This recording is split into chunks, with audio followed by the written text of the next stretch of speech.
All right, hi everyone. Thanks for joining GeekWire today for the Future of Workspace panel sponsored by BCRA. My name is Karen and I'm the CEO of Blink. We're a user experience research and design firm. And with 5 offices across the country, I have a lot of questions about what our physical spaces are going to be like when we get back to the office and how we need to shift for the new normal, which is how I became the moderator today. Our 3 experts will be discussing what heading back to the office might look like, ways to innovate, thrive, and be better positioned for the long term. We're going to share ideas about collaboration, how your brand can engage your team, and what to consider for a successful sublease, among a lot of other things. Our panelists today include Stephanie Palmer from Interior Design Associate, she's an Interior Design Associate at BCRA. Thomas Hallstrom, Director at Blueprint Technologies, and Brianna Holmes, Strategic Director at Hansen, Belyea.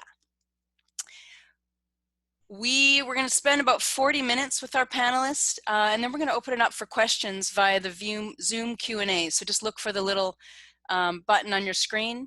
And then early in the panel, we're going to run a poll to find out how you all feel about heading back to the office. And at the end of the session, we'll share the results. You'll see it pop up in front of your screen a couple of times throughout. Just take a couple of seconds. All right, so to get started, I'm going to go around the room and have each of the panelists tell us briefly what their firm does and what's the biggest thing on your mind today. And we'll start with Stephanie, and then we'll go to Thomas and Brianna.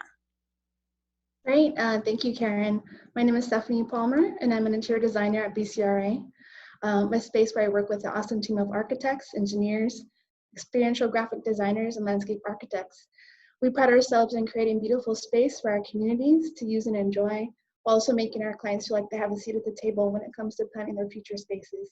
The topic I'm most intrigued about right now is how our businesses positioning themselves create equity between the staff that are planning to go back to the physical office and those that are wanting to still work from home. I'm Thomas Hallstrom, and I'm a client development director for Blueprint Technologies. Blueprint is a tech solutions firm. We're focused on digital transformation. So we're working with a lot of cool new tech and automation and AI. But our position is that that's not an end in itself. It's a means to an end. The end is your company's mission, your values, why you exist. So we really work hard not just to get efficient, which is doing things right, but to make sure we're effective by doing the right things. So keeping our eye on the outcomes that you're trying to achieve and really why you exist rather than making the tech the forefront. For me personally, I'm a lit major who unexpectedly arrived in tech. So I've got a soft spot in kinship with folks who bring a little more of an interdisciplinary way of thinking to tech. And my primary thought right now is just that fear is a really unhelpful motivator. And as we return to some more familiar work patterns, whenever that happens, that we can recognize we've got a unique opportunity to change and modernize the way we think and work. And in that way, we're able to pursue what inspires and drives us rather than just retreating from what scares us. So I'm really excited to be on the panel today and extend some of the conversations that we've been having internally to a more public forum. Brianna? Hi, I'm Brianna Holmes with Hansen, Belyea. I'm the strategic director and also a principal. We are a marketing and branding agency in Seattle, and actually BCRA, the client of ours. We help companies with their brand and messaging to really reflect who they are. A lot of times that comes in the form of deliverables of marketing strategy, logo work, and video, as well as websites. And what I'm really excited about, or what I guess is top of mind right now, is thinking about how we can serve our clients and help our clients during this time, and how we can help guide conversations. And this panel has also been a great opportunity to think on a higher level, and one of the initial thoughts in us deciding to create this whole thing is, as Thomas said, is thinking more positively about how we can go into the future as businesses and really thrive. Thanks, Brianna. All right, so now I've got 5 questions, and we're gonna, you guys on the panel, just feel free to jump in if you've got a answer right away, and then we'll take answers from a couple of you and then move through the questions before we can do the Q&A. So some of you may be seeing the poll popping up in front of you, so if you just quickly click through those, then we'll carry on. All right, so the first question, in these last several months, working from home has conflated our professional and personal lives, as many of us are well aware of. We know the challenges. We don't hear a whole lot about what the benefits are. So I wonder if you could talk about what some of the unexpected benefits you're seeing and hearing about and thinking about are happening. Yeah, I want to take this one. There's 3. First, there's just been, because of this shared experience, there's some instant camaraderie. It's really lent some humanity to interactions with clients. You know, where situations before where you may be facing, for me, a high stress deal or a high risk opportunity to talk to an executive about a new prospect or new opportunity, and you're having the conversation while they're in their master closet, right? Or they're holding their kids on their lap. We started this trying to keep our kids out of the frame and act like they don't exist. And now there's this introduction of their personal life. And for me, I've found it's made for much more personal connections. We're able to talk about our kids or what we're doing, or just some of the shared pains and challenges of working from our homes. And also discovering like artwork in the background that you didn't know they were a fan of. And it's really just created more humanized aspects of the connections. Thing 2, this took me a little while to realize, but just the opportunity to take breaks and be part of my kids' day during the workday. I'm certainly working a lot more than I ever did, just because our clients have need and demand for technology solutions for the modern workplace. But I'm able to take breaks and see drawings they made. I go to the lunch bus at 12:09 in the afternoon and see them and the neighbor kids. Lots and lots of birthday drive-bys, and being able to participate in more of their daily life has been satisfying. And then 3rd is I've had more interactions with some of our quiet contributors. It's easy to assume just because people are in the office or your headquarters that they're getting attention and having some social interaction. And now that we know that there's more isolation happening, it's prompted me to reach out and in all directions with peers and mentors and mentees to check in, make sure they're doing okay. And it's yielded opportunities to introduce new projects, make connections. Oh, do you know this person's working on this project? You should get with them. And it's something that just kind of you assume is happening when you're all in the office. And I've really enjoyed getting to know more of my own team that way as a result of this. Thomas, I just want to ask, do you think the idea that we're seeing into our clients' living rooms and they're seeing our cats and our kids is going to get old? I know it's been great for building a real personal relationship, but do you think that's going to last as we, get back to being professionals and we have a brand to uphold? I think it'll be a nice reprieve to have some separation again, but there will be the knowledge that everybody that we're interacting with has had to deal with this and go through this. So you've got the camaraderie that comes from shared experience, even though it'll be nice to have a little bit of wall separation again. Stephanie, Brianna, anything to add there? Yeah, definitely, like Thomas touched upon, we've all been having to find new ways of working from home. And I think because we're now all in a level playing field, it's forced us to face new challenges together, creating an unexpected opportunity to rethink about the built space with a new lens. So at BCRA, we put a lot of effort into developing clear design goals for each of our clients.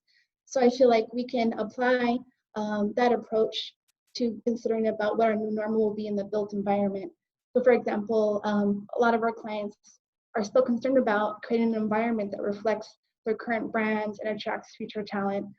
They still want to plan for room for growth and flexibility in the future.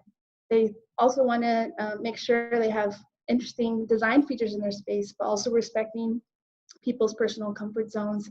So we have an opportunity to look at space with a new lens and start doing so in our own workspaces.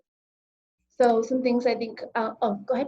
you have a question? Well, Stephanie, are you taking that all the way through to people who are working from home or may continue to work from home? You know, am I going to get a green screen delivered and get the company logo behind every meeting?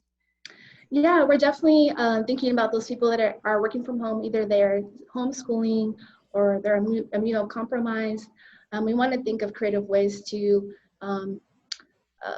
enhance their at-home experience. And so we're talking about how to make them feel included in that welcoming atmosphere.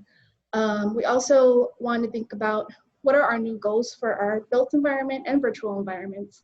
What is the user experience going to be like you just said, when we're immersed into an environment where we have to relearn how to use shared space. And that again, go back to our working from home colleagues. How do they start to interact with people who aren't all remote, who are back in the physical space? Those are a lot of nuances to that relationship building. So I think one of the most important tools that we're using right now is lots of surveys, touching base with people. Who's planning to come back? How many? Is it short-term, long-term? And how much space do we need to allocate for working versus collaboration? It's important that we collect as much data as possible, so we're not trying to assume a one-size-fits-all approach for all of our staff. And also, we've heard some new ways to use the space, such as staggering the hours and days that staff can come to the office. That would allow for a larger range of staff to come in while also keeping our capacity low. We've heard recommendations of making sure that we stay around 50% of our original capacity. So again, perhaps people that are feeling a little uneasy to come into a fully staffed office would feel more at ease coming to a space that they know is going to be only half occupied or unoccupied during certain hours of the day. And so I think also exploring ideas of, if your space is currently not fully occupied, how can we share that space perhaps with another company who's had to face recent reductions? If you're doing so, you have to think about what spaces and amenities can be shared safely, and then what spaces you want to keep for your staff alone. So there's a lot of good conversation going on that's only emerged after going through this pandemic together. That's great. I imagine that we're going to start having a corporate version of online dating to find sublessors that match our values and our principles and are complementary rather than competitive. Yeah, that's right. All right, I'm going to take the next question then. How has your approach to communication, collaboration, customer service, and client partnerships changed during this crisis? Anyone of you want to jump in there first? Yeah, I'll go ahead and take this one as well. Sort of continuing the discussion of some of the topics I just mentioned. We really have been focusing on improving our customer service around researching how to be more attuned with the needs of a virtual audience. We're also thinking of ways of how to host brainstorm sessions with interactive apps like Mural, or creating 3D walkthroughs using products like Lumion to help our clients envision spaces that we're designing for them without having to leave their homes. So, you know, always exploring new ways to improve not only the user experience, but how we share out our ideas with our clients. When we were thinking about building the future workspace, we want to think about how do we reposition our space to support this new way of virtual working. So really thinking about if you're either in person or working from home, what is the appropriate technology that we need to be integrated? Do employers need to allot expenses for better monitors or ergonomic chairs for the staff at home, so they feel like they're being treated to the same amenities that people that are going back to the built workspace? It also could mean integrating monitors or touchscreens into collaboration spaces, so we can all be seeing the same things at the same time, and not feel, again, like a group of people at the office is having a different experience than the people that are working at home. There's been a lot of discussion about the death of the open office or open queues, but we still see that there's still a lot of creative ways to use these types of spaces safely. There definitely is not going to be a one-size-fits-all solution for every business. So it's important to really get feedback from your staff before making assumptions about what can stay and what can go. And Stephanie, you've been talking a lot about technology in there, and Thomas, you might be able to answer this, but I know at Blink, our IT folks have been working around the clock to make sure that this is going smooth for everyone and we can continue business. But what about companies who didn't have a big technology infrastructure and they didn't have a big IT team and they weren't using Mural or barely using Zoom? How are they faring, and are they able to catch up? Are people like you able to help them? Yeah, for sure. There's basic free products like Zoom, for example, that are a good starting point for introducing a client to video conferencing and just making sure that their staff have access to Wi-Fi, good Wi-Fi, and have access to decent video cameras. Those are some basics, places where they can start, but we're happy to have a further conversation about, depending on their situation and their budget, how to be selective about where to place technology, what spaces are going to be used the most when people return to the office, and be a little strategic about how they spend those dollars, as well as finding ways to onboard them about those new technologies. I'll jump in. You know, Blueprint is always looking to position itself to figure out what do our customers want, not just now or tomorrow, but in the next 18 to 24 months. So for a long time, we were investing in modernizing our own workplace, not just our clients. And we were doing that before there was a need. And when this came, we were able to actually move 400 of our employees from one of our locations to a totally remote Teams-based solution with virtual desktop infrastructure and security and compliance and information set, InfoSec protocols all in place in 72 hours. So we were constantly working through those challenges when there wasn't a crisis, so that when it did come, we were prepared for it. So we've been working with a number of clients to say, you know, some have large, you know, technology arms who are able to support, and we partner together. Others say, we don't have any, we need help. And it doesn't always have to be like a 1.5 year long project. We're able to do things, you know, some quick wins and risk mitigation within a really short time frame. So our MO is you don't have to get ready if you stay ready. And so we're trying to constantly be implementing this stuff internally so that we're positioned and prepared to help our clients do the same. Brianna, anything to add in there? Well, speaking of collaboration and customer service and how that has shifted, I feel like almost back to Thomas's earlier point about people seeing into personal lives, I feel like our conversations have been more centered around how our clients are feeling themselves, and having conversations not so much about project deadlines or deliverables, but personal things like, how do you feel that your wedding is postponed for 2 years, or that you're pregnant right now and it's scary? And those real conversations, I think, are helping to deepen the relationships we have with our clients. I already think we have a great set of clients, and a relationship was strong before this, but in some ways it's strengthening it. At the same time, I personally am an extrovert, and this is hard to not be around people. So it's interesting to think about, and hopefully we are able to get back to seeing each other. It will definitely look different. The other thing that we have seen that has shifted during this time is how people are communicating and what platforms that might help with more. So as people are continuing to be remote, our brands are still important, but this background doesn't convey as much about your company as you probably want it to. And since you can't have that face-to-face meeting, we think there's an opportunity for video to help companies, and some of our clients have been using that to tell more of a package story to their audience than you would otherwise be able to, and also to give an opportunity to have leadership talk about this time, or how a company has shifted and what the company's response is. Do you mean producing videos that the employees would watch? Is that what you mean? Yeah, both, I think, internally and externally. So some of the videos are just for their teams, but other times it's for their customers as well. Great.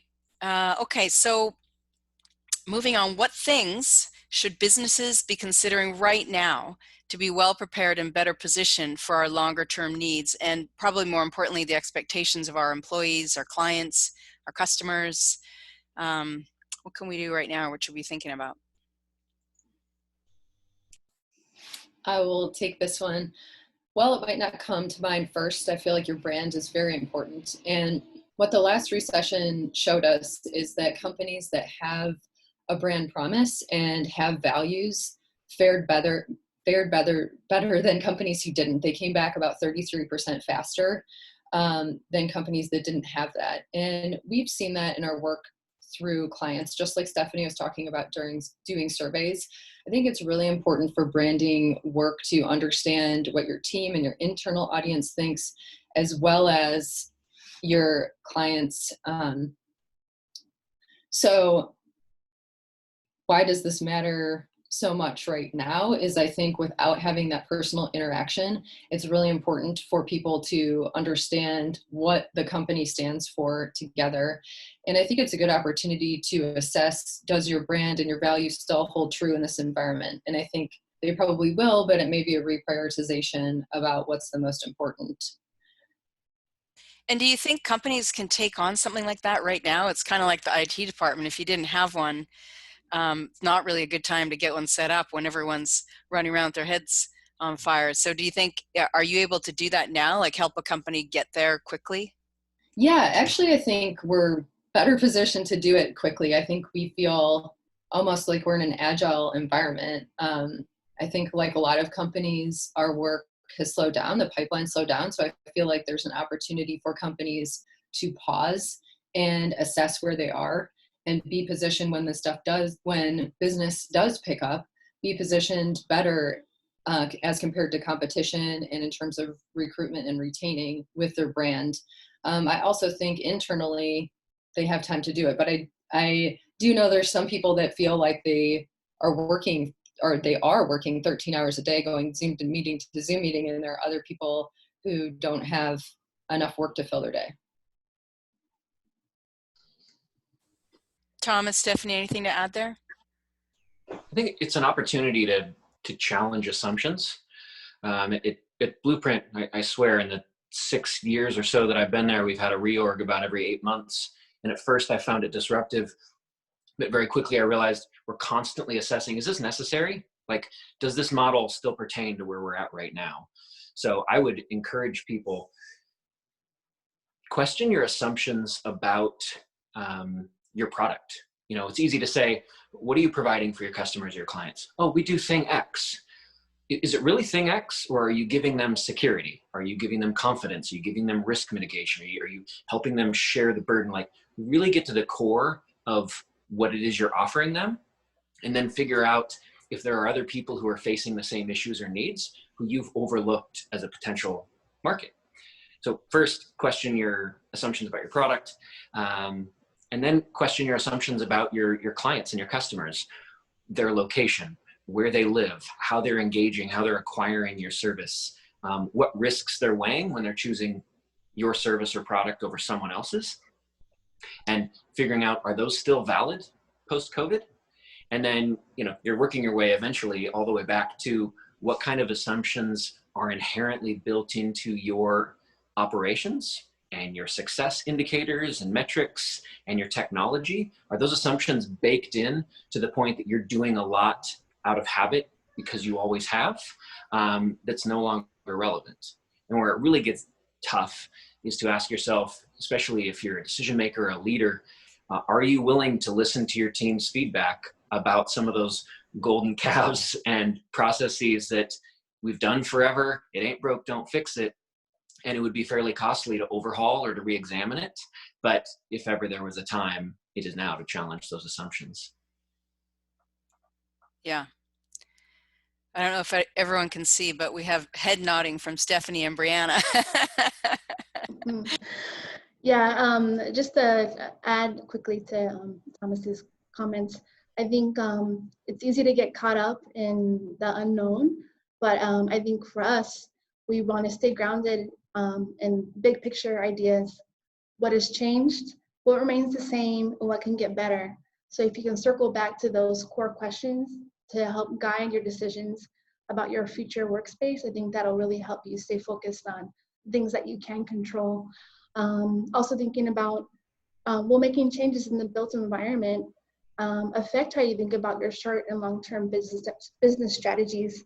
You know, communicating about how the future space can change can really help ease the anxiety of some of your staff. So making sure to be transparent about what's to come next 6 months, year, 5 years from now, as far as we can determine. And also, how do we take what we have and repurpose it to make people feel more comfortable and safe? This can include better signage, clear circulation paths around the space, all of those things that the employees and our clients will expect to see when they come back to the built environment. All right, that's a good segue. Interdisciplinary thinking and approaches, do you think they're valuable at a time like this? Is it something that we really want to encourage? Stephanie, I'll have to start with you. Yeah, of course. We actually, it's hard to imagine any other way of working after being at BCRA for a while, because we really rely on each other as subject matter experts to weigh in on when we have a creative solution to think through, our problem to solve when it comes to our clients and projects. I think because we value internal collaboration so much, it's ingrained in our work culture, and so this all hands on deck approach easily translates to when we're working with either clients or consultants or partnerships. So because we've had such success amongst each other, we look for opportunities to find relationships and meaningful partnerships outside of our organization. Like the panel today, for example, we've learned so much just speaking with Brianna and Thomas and yourself about different technology or solutions that we would have never thought of on our own because it's outside of our area of expertise. So I think if you can foster those close relationships with your consultants and business partners even more now, you can use those partnerships to help inform you on important issues that are affecting our communities right now. We also really truly believe in the collective power of community, so use that as an asset. After this pandemic, not thinking of people or other firms as competitors, but as potential contributors to resources and ideas in ways that we can all get through this together. That's great. Thomas, Brianna, anything to add there? Yeah, I think entropy isn't just a consideration in nature, it's in the workplace as well, the tendency towards disorder and fragmentation. That's true pre-COVID. Even if you're all working in the workplace, the tendency for data and people and knowledge to be isolated and siloed. And I think that's only intensified by remote work. So right now, the value of having contextual awareness and understanding where you fit in the big picture. I think if you're an individual contributor or an individual member of a team, you've got a responsibility to be curious and ask questions and understand, how is this thing that I'm doing contributing to our overall mission? Like, why do I exist? It's easy, I think, for someone like an analyst. That's overwhelming. It is, but it's all, once you get your head around it, it's also fulfilling and satisfying. You're not just an analyst, you're helping inform decision-making and steering the direction of the company. If you're a leader, I think you need to take ownership of empowering your team and conveying to them why is what they're doing matter, so that when they get into trouble or issues or conflict or blockers, whatever, they know how to self-correct because they get the big picture. We all know what hill we're climbing. And then I think, that's kind of internal consideration, but external, as a partner, you need to be able to do the same thing and provide the same awareness. And when you engage, not just say, well, this is the lane that we're sticking in, you want us to do this, but do the research, understand what your client's mission is and what keeps their execs up at night, and how do some of those other partners that you're interacting with stop seeing them as competition and more as you're all pieces of the symphony. Let's all play the same tune. Last week or two ago, I attended the virtual conference for Outreach called Unleash, and they were interviewing John Chambers, the CEO of Cisco. And in 20 some years, he brought them from like, I think it was 70 million to 40 some billion dollars. So, he knows a little of what he speaks. And he said, how you deal with the problems in your life has far more to do with your success than how you deal with your successes. You build relationships during the tough times.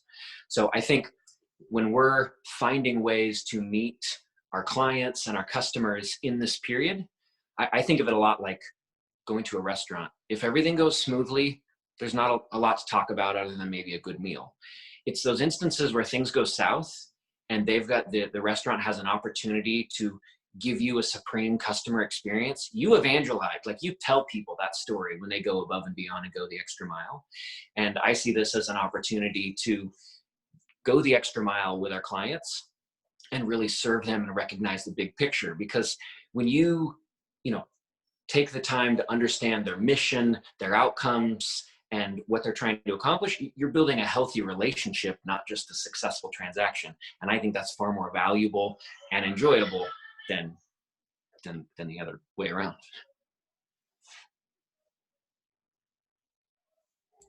Brittany, go for it.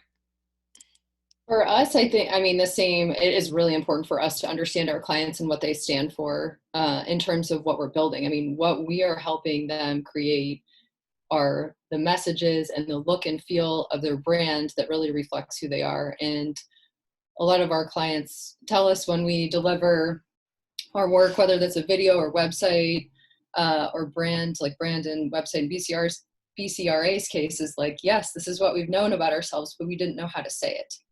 And I think to be able to be multidisciplinary or interdisciplinary right now is helpful for clients because, like Thomas is saying, having the strong understanding of our clients, I think you're able to work as an extension of their team, truly work as an extension, not just use that as a buzzword, but try to think like them and say, if they had a bigger marketing department and our team was part of it, how would we help them communicate out? Or how would we help them, like in Thomas's case with their technologies and their limitations, or for BCRA, how are they going to work through working with different companies or schools with all of these new challenges that have presented themselves? And to have these strong relationships that already exist, it makes being a vendor at this time, I think, so much easier and more helpful to our clients. Yeah, I totally agree. Two instances come to mind, two really practical instances of meeting your customers where they're at and seeing the big picture. One, just adjusting, and Blueprint's done this, adjusting our invoicing model. So recognizing there's a lot of budgetary and financial constraints in place. If we truly are favoring the partnership over the transaction, delaying invoicing terms and getting creative with how you go about that to say, we know you've got a need, we want to partner together, let's find a way to make this work and play the long game. Another way that's been pretty interesting is in some cases adjusting our fee structure. So we're keeping ourselves accountable to ROI. So instead of saying we worked 40 hours, so you're going to pay us time and materials for 40 hours, chaining our fee structure to some of their KPIs, their success indicators, their scorecards, and saying, if this doesn't work, we don't get paid. If this helps you get promoted or advance the outcomes that you're aiming for, that's our indicator of success, not just that we labored on something. It's interesting that you're bringing this up in the times of a pandemic when it seems like that's just good business all around. So maybe it takes us all being squeezed before we get to what really matters and how we actually really want to be anyway, right? Yes, indeed.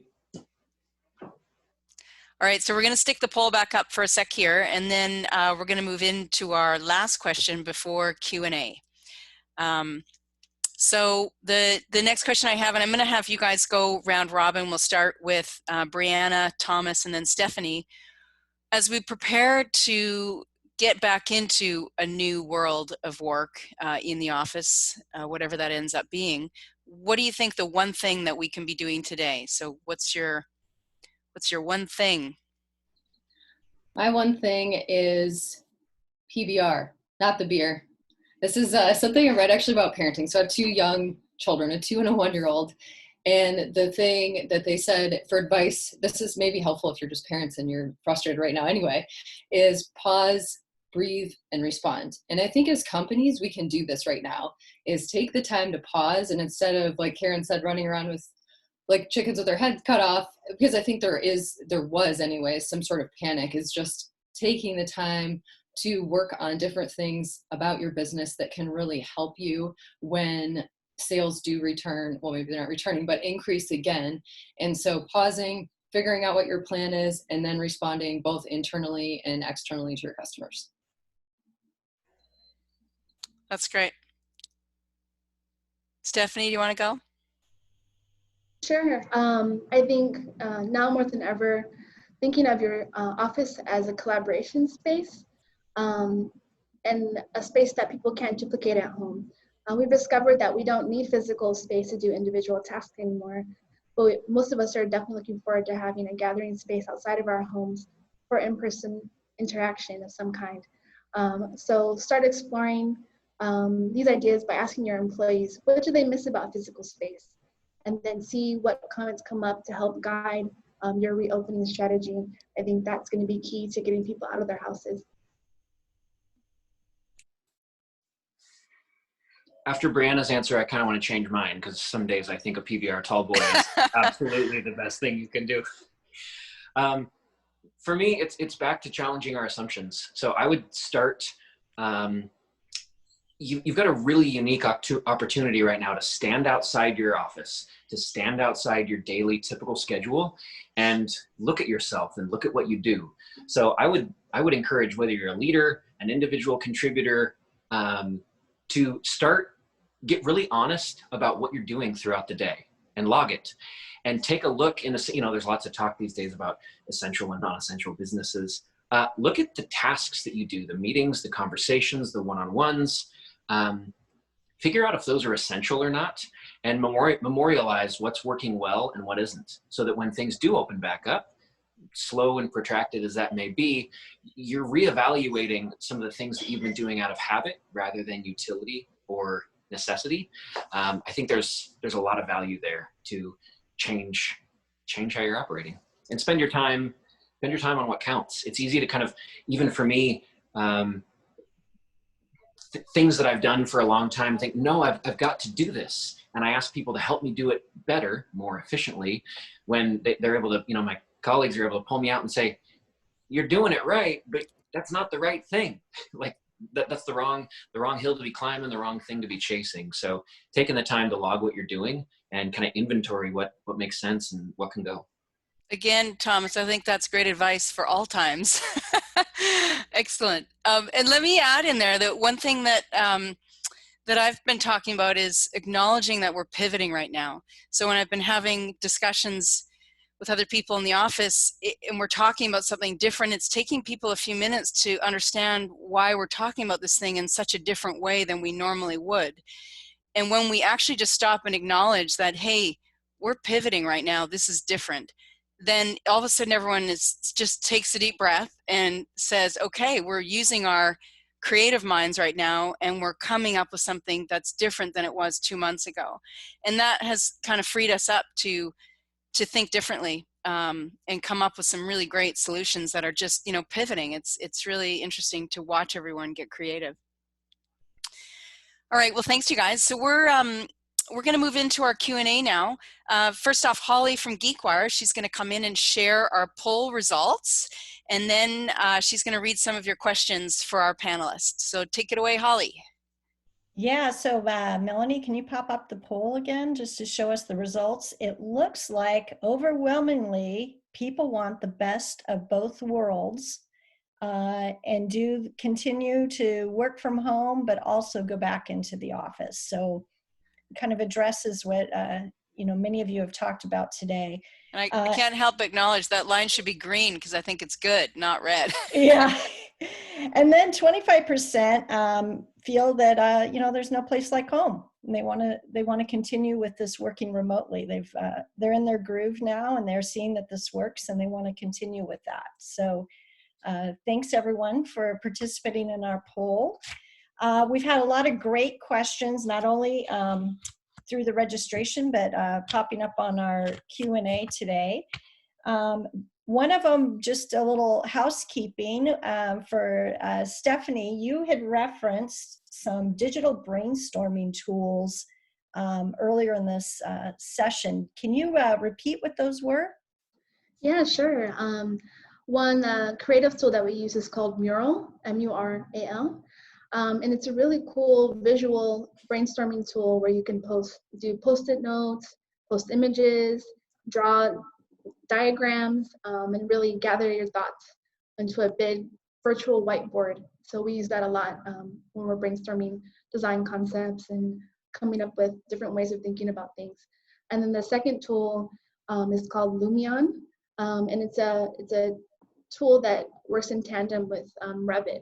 And so it takes our 3D models and adds light and a realistic rendering appearance. And so it's a really helpful tool to sort of get that photorealistic quality rendering for our client to really envision their future space.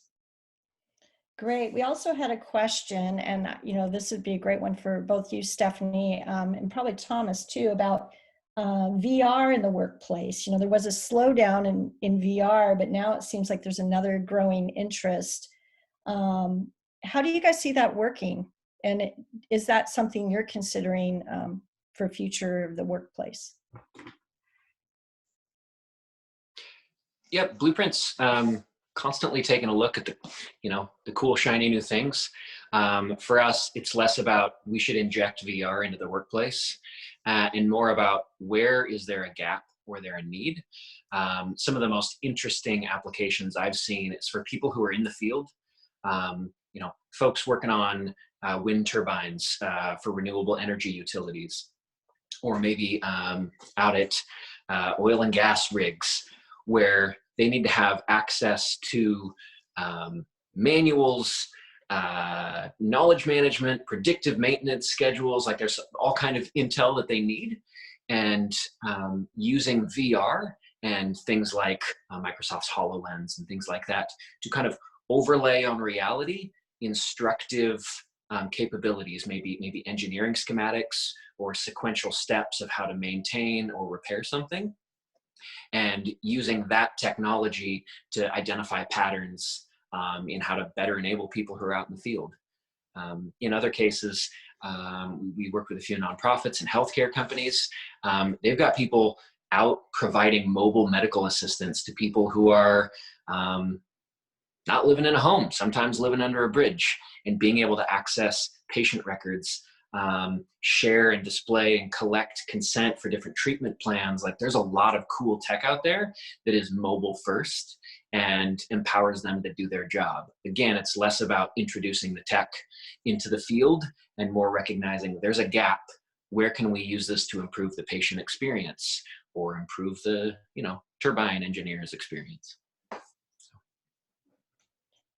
Yeah, I would agree that at all the different firms that I've worked at, we've always entertained VR, and we respect its role in space planning and envisioning. However, does it make sense for the client that you're working with? Is it a tool that they feel comfortable using? So we really try to tweak our deliverables based on the type of client we're in our audience. A lot of people with ocular lens and things like that find the interface a bit jarring at first, especially if you're not familiar with gaming or interactive interfaces. And so we really try to pair the tools that we use for each of our clients to be appropriate with the audience. And so I definitely think there's a place for VR. I'm a big fan of using it where it makes sense and where it fits into the client's budget. But yeah, we're definitely open to exploring it further in the future. Great. how do you think, this is one of the questions that came in, how do you think restructuring the space of where we work will combine with restructuring the times of when we work? We had another question about this because it was referenced earlier about staggering times. How do you see that working? This one excites me because it makes me feel like maybe workplace modernization is a little more cosmic since we're talking about space and time, right? It's a good question, and it's easy when we, distancing and social distancing is everyone has now entered our lexicon, and there are concerns and thoughts about what constitutes safe and proper distancing. But we can move around within time as well. So, there's a spectrum of activities, some that lean more, like tend to isolation, heads down. I like being uncluttered and focused and no interruptions. And then more collaborative activities that make sense to work with people. So the workplace is, kind of becoming more suited for collaboration and less necessary for work. So different activities merit different settings. And we're going to see a lot of changes, which I'm sure BCRA and Hansen, Belyea and other NBBJ and some of these other really forward-thinking firms in the area have ideas on. When it comes to moving around in time, I think I've seen a lot of articles on this and read people's thoughts moving around within the day. So, structuring collaborative activities during traditional core business hours, and then moving individual work towards the margins, the evenings and the mornings, as a way of reducing the density in the workplace during the day. Moving around within the week. So last August, Microsoft did a pilot, Microsoft Japan, where they went down to a 4-day work week. I think they did it for 5 weeks. They had a 40% spike in productivity compared to the previous year, 23% drop in utilities, a 60% drop in printed pages, and made adjustments to meeting thresholds and durations. That's wow, pretty, that's amazing. it's Again, one, what we should be doing normally. totally. It's one case study. There's also moving around within the month. So, I've seen the idea of days on, days off schedules and bundling teams so that if they are, their health is compromised, they're all kind of isolated as a unit and not coming back till that's vetted. Blueprint's actually using some of Microsoft's workplace analytics tools to assess, take our scheduling and collaboration data and use it to inform how do we get more data driven about, space planning, schedule planning, identifying optimum collaboration patterns and performance, things like that. So I think there's a lot of ways to go about it.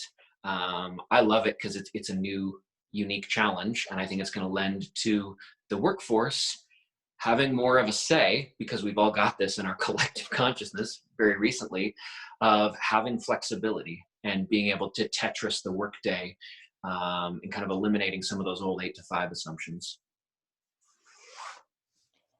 How will this pandemic shift our values? I'll take this question. Well, firstly, I think we brought up some of this stuff earlier. I think people are really connecting or trying to connect on a human level. And it's kind of peculiar because while we are physically far apart from each other, I do feel like this shared experience has really brought us together and made us feel united.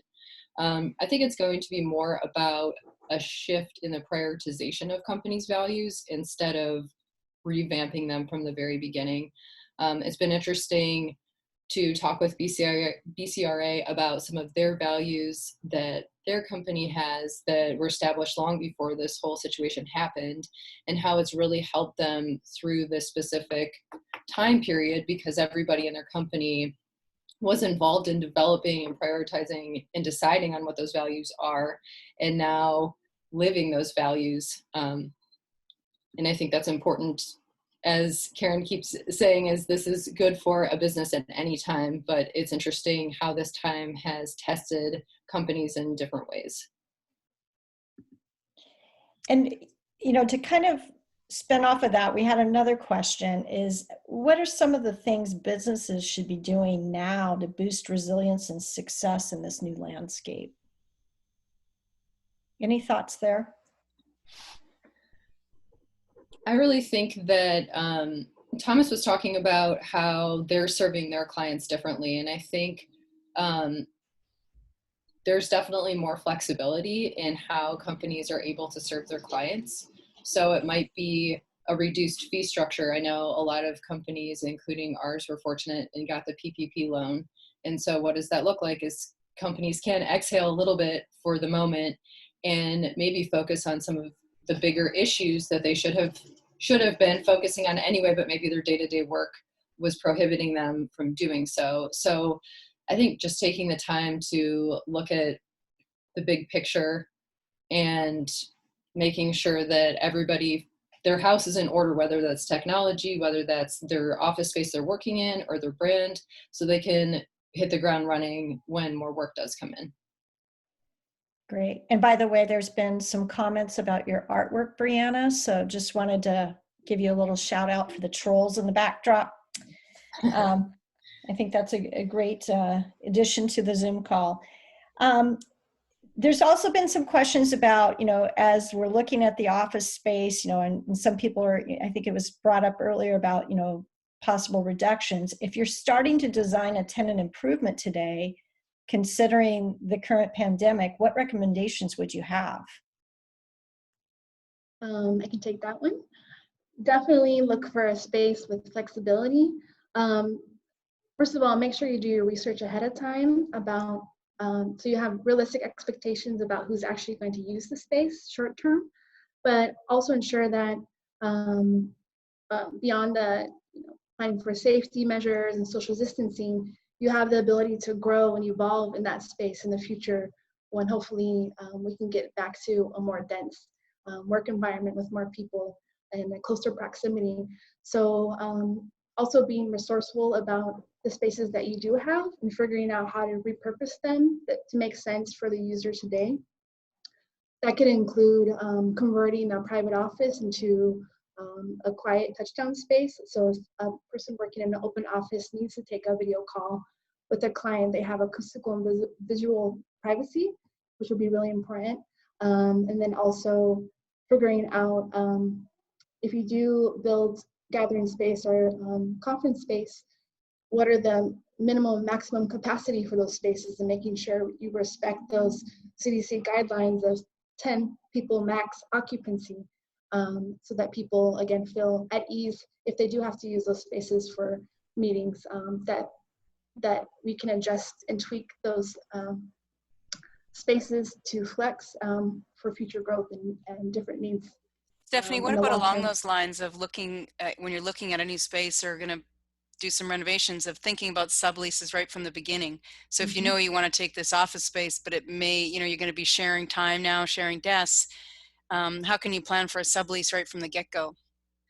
Yeah, it can be as simple as badge reader access to spaces that are private, and also spaces that are public. So designating who gets access to what spaces with simple badge in, badge out technology, having perhaps shared amenities like a shared reception area that can help guide people to what wing of the office they should go to if they're there to visit a certain company. I think also, again, respecting the social distancing, creating clear pathways about which way you should travel if you want to go visit that wing of the office, and including clear signage about whose turf you're on, things like that, I think could really help split up. And separate, and along those lines, separate branding too, would, like, was one side of the office green and the other one's blue, depending on what your corporate color is? Yeah, perhaps there's an ombre in between to, help guide the user down the hallway. But yeah, there's lots of different parts and pieces to consider. But I think if you think about using simple things like badge access and communicating what a shared office culture functions, very similar to how they use co-working spaces now, looks to that model of how different individual businesses and small businesses use the same space respectfully and effectively. Can I add to that? Oh yeah, go ahead. I've had a number of conversations over the past few years with both property owners and tenant rep firms, just looking at not just a space that's adaptable and flexible, but leases that are the same. So you mentioned, if you do a sublease, rethinking that whole model of get them in for 3, 5, 10 years, and then you kind of just leave them alone. Recognizing that things shift. And so rather than forcing your tenants into a position where they've either got to break the lease or you've just got the iron hold because the lease is in place, putting some flexibility where you recognize crisis response and even growth patterns to kind of enhance and strengthen the relationship and their desire to stay a long-term tenant of yours. And so what Blueprint's been looking at is how do we use data, everything from badging, in-out access, building service and engineering, service calls, utility consumption. How do you use all that data to identify patterns of crisis response or growth? And if you're able to go to one of your tenants and say, hey, we noticed that traffic in the parking garage and in the front, the doorways and the elevators has increased by X percentage. If you continue on this growth curve, you're going to, hit max for some of the capacity thresholds for the space. We want to proactively come to you and come up with a new model that serves you and your growth trajectory, rather than waiting for them to come to you and say, we either need to break our lease or do something new. So just that kind of mindset of adaptability, I think, is going to work its way into all aspects of the relationship. Holly, I think we have time for one quick one. Do you want to do one more quickie? Yeah, this one is a good one that I think applies to many of the GeekWire audience. Will there be a point to coming back to the office for technologists? Yes, we're people too. I and Blueprint, we don't see the technology as replacements. It's augmentation. Humans are distinctly and uniquely capable of creativity and empathy and judgment, and I don't think the machines will ever do that. They're really good at collecting and measuring data and identifying patterns. And so let's outsource that boring stuff to them so that we have more free time to be creative, empathetic, and exercise good judgment and collaborate with each other and enjoy some PBR tall boys. So absolutely. And trolls. And we haven't talked about the parties. What's going to happen with the parties? That's what I want to know. It's going to be like silent disco style, where everyone's going to have headphones and dance together and separately. Oh, God. Well, do you see this? Is it one of the questions that came in? Is this the death of the conference room? I mean, we talked about the open space. Is it the death of the conference room too, or are people still going to, need to consider some of the options there? I think no space is dead. I think we just have to reconsider how to use it appropriately for today's, safety protocol. So, a 10-person office becomes a 5-person, 10-person conference room becomes a 5-person conference room. Well, and I think there's things to consider right now as we roll out the different phases of heading back, but then there's how have we shifted forever? How are we going to continue to use our spaces differently and do all these things that you're recommending we do in the time of a crisis just all the time? I think, that's the long-term question. I still don't know what's happening with the parties, but let's hope we get back to that.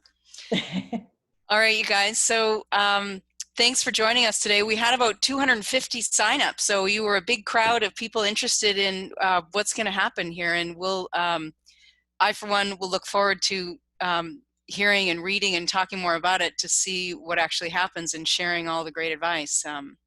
Sounds like we're all getting wiser as a result of this. I want to thank BCRA for sponsoring, GeekWire for hosting, and especially Brianna, Stephanie, and Thomas for your great wisdom and ideas and expertise. Tomorrow, GeekWire is going to send out an email to all the attendees with a link to the recording, plus some of the resources we talked about today. And I think, Holly, you can add in those ones that Stephanie was talking about as well. Yes, definitely. Yeah, we'll add in any of the additional questions. There were a few that popped in. We'll see if there's any additional answers to be included in that recap. All right, everybody, have a great day. Take care. Thank you. Bye. Bye.